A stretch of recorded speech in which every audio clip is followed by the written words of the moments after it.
नमस्कार दोस्तों, अब हम आपके लिए लाए हैं नवरात्रि से जुड़ी कुछ प्रामाणिक कथाएं। नवरात्रि व्रत की प्रामाणिक कथाएं। नवरात्रि के व्रत को करने से पूर्व जरूरी है कि इस परम कल्याणकारी उत्सव की पवित्र कथा को जाना जाए। इस पर्व से संबंधित कई कथाएं प्रचलन में हैं। प्रस्तुत है कुछ प्रमुख कथाएं।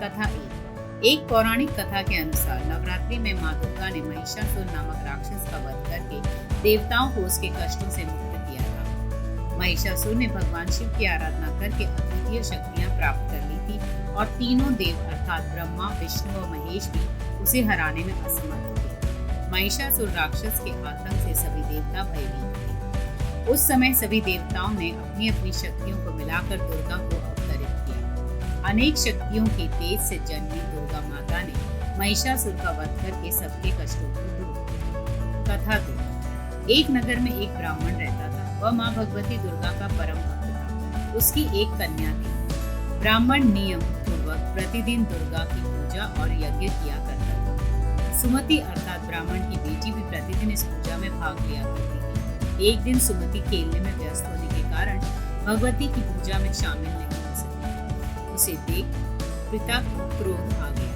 और क्रोधवश पिता ने कहा कि वह उसका विवाह किसी दरिद्र या कोढ़ी से करेगा। पिता की बातें सुनकर बेटी को बड़ा दुख हुआ और उसने पिता द्वारा क्रोध में कही गई बातों को सहर्ष स्वीकार कर लिया। कई बार प्रयास करने से भी भाग्य का लिखा नहीं बदलता। अपनी बात के अनुसार उसके पिता ने अपनी कन्या का विवाह एक कोढ़ी के साथ कर दिया। सुमति अपने पति के साथ विवाह कर चली गई। उसके पति का घर न होने के कारण उसे वन में घास आसन पर रात बड़े कष्ट में बिताई।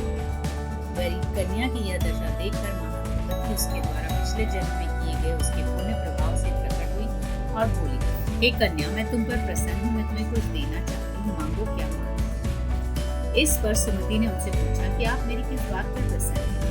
कन्या की यह बात सुनकर देवी कहने लगी, मैं तुम पर पूर्व जन्म के तुम्हारे पुण्य के प्रभाव से प्रसन्न हूँ। तुम पूर्व जन्म में भील की पतिव्रता स्त्री हो। एक दिन तुम्हारे पति भील द्वारा चोरी करने के कारण तुम दोनों को सिपाहियों ने पकड़कर जेल खाने में कैद कर दिया।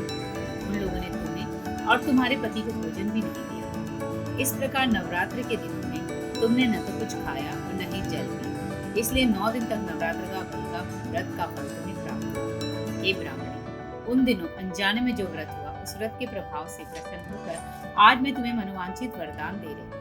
कन्या बोली, अगर आप मुझ पर प्रसन्न हैं तो कृपा करके मेरे पति का कोढ़ दूर कर दीजिए। माता ने कन्या की यह इच्छा शीघ्र पूरी कर दी और उसके पति का शरीर माता भगवती की कृपा से रोगहीन हो गया। कथा 3 रामायण के एक प्रसंग के अनुसार भगवान श्री राम, लक्ष्मण, हनुमान व समस्त वानर सेना द्वारा आश्विन शुक्ल प्रतिपदा से नवमी तक 9 दिनों तक माता शक्ति की उपासना कर दशमी तिथि को लंका पर आक्रमण प्राप्त किया था। इस तरह नवरात्रों में माता दुर्गा की पूजा करने की प्रथा के पीछे कई कथाएं प्रचलित हैं, जिसके बाद ही से नवरात्रि का पर्व आरंभ हुआ और माता दुर्गा की पूजा। तो हम उम्मीद करते हैं कि ये कथाएं आपको पसंद आएंगी। ऐसी और कथाओं और धार्मिक समाचारों से जुड़े रहने के लिए आप हमारे चैनल को सब्सक्राइब कीजिए और इस वीडियो को जरूर लाइक कीजिए। जय माता।